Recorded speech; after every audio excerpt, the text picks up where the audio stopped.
Surat police દ્વારા છેલ્લા ઘણા દિવસોથી તેરા તુજકો અર્પણ કાર્યક્રમ યોજીને સુરત શહેરમાં જે વ્યક્તિનું કોઈ સામાન ચોરાઈ ગયું હોય અથવા કે કોઈ વ્યક્તિએ જબરદસ્તી પડાવી લીધું હોય તે વસ્તુ પરત કબજે લઈને માલિકને પાછું આપવાનો એક સરાહનીય કાર્ય શરૂ કર્યું છે। ત્યારે આજ રોજ સુરત શહેરના વેસુ વિસ્તારમાં આવેલ શ્યામ મંદિરમાં ઝોન 4માં આવતા ખટોદરા, અલથાણ, વેસુ, ઉમરા અને અઠવા પોલીસ સ્ટેશન વિસ્તારમાં બનેલા બનાવનાર ફરિયાદીઓને બોલાવીને સુરત પોલીસ કમિશનર અનુપમસિંહ ગેહલોતના હસ્તે વિવિધ વસ્તુઓ પરત કરવામાં આવી હતી, જેમાં સોના ચાંદીના દાગીના, સ્નેચિંગ કરેલા ફોન, ચોરી કરવામાં આવેલી ગાડીઓ ફરિયાદીઓને સોંપવામાં આવી હતી।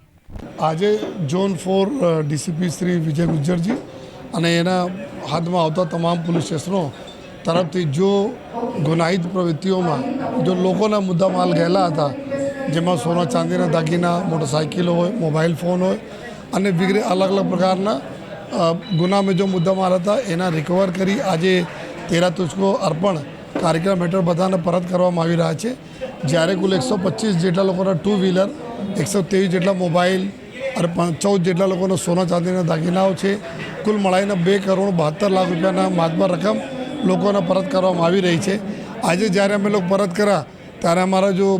મોટી ઉંમરના મારા માતાજી લોકો છે એના જો સોના ચેન સ્નેચિંગમાં જતા રહ્યા હતા જો અને આજે જ્યારે અમે પરત કર્યા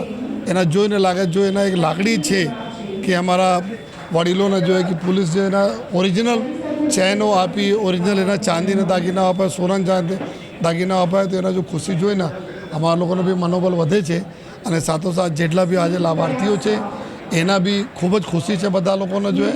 અને એના જ થકી અમારી ટીમને બી ખૂબ મનોબળ बढ़े છે કે આવનાર દિવસોમાં બી અમે લોકો આ રીતે કામ કરતા રહીએ છીએ।